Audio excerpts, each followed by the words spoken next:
Engraçado, né? Que você chega lá no Decálogo de Moisés e diz assim: honrai teu pai e tua mãe. Não diz amai. Já parou para perceber isso? Né? Honrai teu pai e tua mãe. Metade do seu código genético pertence a um e a outro. Concorda comigo? Então, mesmo que essa pessoa tenha ido embora no outro dia que sua mãe engravidou, você está aqui porque essa pessoa te deu a oportunidade. Que bom seria, né, que todos os pais tivessem e mães tivessem a exata noção do que tem que fazer. Quando você desenvolve um ressentimento profundo por essas pessoas, você esquece que está odiando metade de si mesmo. E o quanto isso é destrutivo.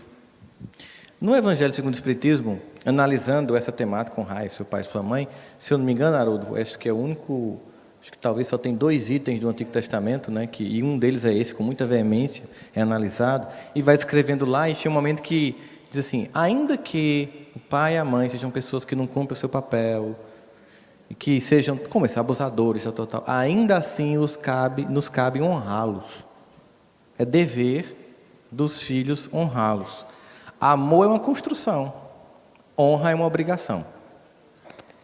Eu vou amar aquele que construiu em mim uma gama de afeto pela forma como esteve presente na minha vida. Mas aquelas pessoas difíceis, e aí você tem que lembrar, eu sou reencarnacionista, não é uma coisa assim do nada. Essas pessoas, elas não estão na minha vida à toa, existe um porquê de tudo isso. Ah, mas será que se eu lembrasse não seria mais fácil? Grosso modo, quando alguém vai fazer regressão de memória, quando não é uma coisa piada para saber se foi, né, a rainha de não sei aonde, quando é uma coisa séria, grosso modo, quando as pessoas têm acesso ao passado para entender o presente, elas chegam à conclusão de que foi pouco que estava acontecendo com ela. Sempre que ela tem acesso real ao passado, ela tem a exata noção da misericórdia de Deus que foi lançada sobre a vida dela. E começa a perceber que de vítima ninguém tem nada. Nós estamos muito mais ainda, por enquanto, por escolhas pessoais, para companheiros de infortúnio, do que de vítimas e algozes. Então, com relação a esses pais, é preciso que você honre-os. Se há abuso, que você tente se afastar e se proteger, porque em nenhum momento você está dizendo que você vai perdoar e conviver com o inimigo. Aconteceu uma vez um paciente que tinha sido abusado sexualmente, um paciente pelo pai. Foi para o processo de terapia, desenvolveu o perdão, a mãe continuou casada com o pai, né? Ela conseguiu, o cara envelheceu, então ela executou um processo que foi importante para ela. E um dia ela chegou para mim dizendo que ia viajar, o que eu achava dela deixar a filhinha dela nova com o pai, com o avô, né? Aí eu disse: não, se você fizer isso, você vai ser omissa. Porque você perdoa seu pai, mas você tem que entender que ele pode ter uma doença. E que ele pode repetir com sua filha. Então, perdoar não é fazer de conta que o outro virou anjo. Entende? Então, você perdoou, porque é importante, é seu pai, ele amadureceu, mas você não tem como garantir, eu não tenho como garantir, que se você viajar e sua filha ficar com ele não possa fazer a mesma coisa que fez com você. Então, ele tem que estar sempre com alguém perto dele, quando tiver com uma criança pequena do lado. Mas ele não é para ser destruído, excomungado, sabe? A gente tem que entender o limite das pessoas. A gente às vezes fica romanceando demais as relações e acha que, por exemplo, que o pai é mais difícil, a mãe é mais difícil, a gente tem o direito de odiá-los.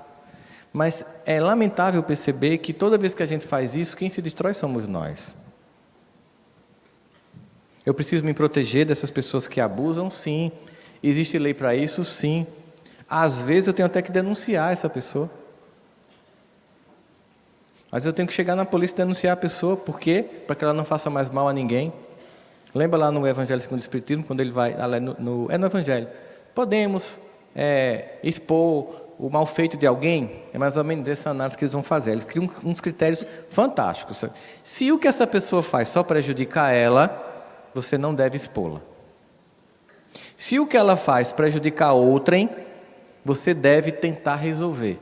Se ela prejudicar muita gente, você tem que denunciar para que o mal de um não provoque o mal de outros e seu silêncio seja omissão.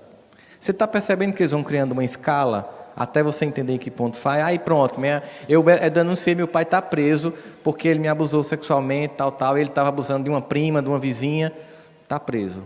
Muito bem, ele já foi socialmente punido pelo que ele fez. E aí eu tenho o direito a odiá-lo? Não. Eu tenho o dever de amá-lo? Não. Mas eu tenho que honrá-lo. E quando a gente diz honrar, a gente não quer dizer assim que isso é uma coisa romântica, não. Muita gente está cuidando de pais que foram difíceis. Olha que coisa engraçada.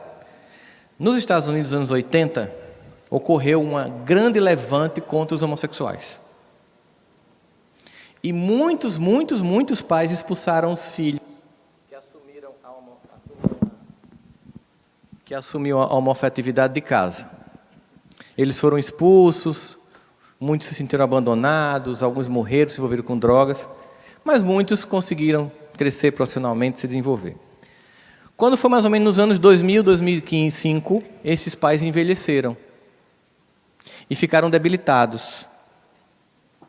E eles foram ficando cada vez mais dependentes. Os filhos que não foram expulsos de casa porque cumpriam o socialmente estabelecido, estavam todos casados e não cuidavam desses pais. Quem voltou para casa para cuidar? Os filhos expulsos. Será que eles estavam amando os pais? Talvez muitos não. Mas acredite, eles estavam honrando. Muitos voltaram, mas milhares de casos nos Estados Unidos. Milhares de famílias que expulsaram os filhos homoafetivos, os receberam de volta porque os heterossexuais estavam com suas famílias e quem voltou para cuidar foram os filhos homoafetivos. E muitos disseram, não, eu tenho ainda mágoa do meu pai pelo que ele fez, mas é meu pai, eu tenho o dever de cuidar dele. Eu não posso deixá-lo morrer à míngua. Isso é honrar. Porque como nós teremos muitas oportunidades de voltar, repetindo, como disse Haroldo, não o mesmo lugar, mas as configurações, a gente vai chegar ao ponto em que a gente vai amar. A gente vai chegar a um ponto, acreditem, né? A gente vai chegar a um ponto tal da evolução moral do mundo, que um dia a gente vai olhar para uma pessoa estranha que vai passando no meio da rua, quando eu abro a porta para ir trabalhar, e vou sentir por ela o amor que eu sinto por uma mãe. E claro, isso não vai ser nenhum mundo de regeneração, né? Vai ser um mundo perfeito. Então, a honra é um projeto para um dia levar o amor. E o mal que o outro me fez não me dá autoridade de desonrá-lo nem de odiá-lo. Mas o amor fica para um outro momento, obviamente.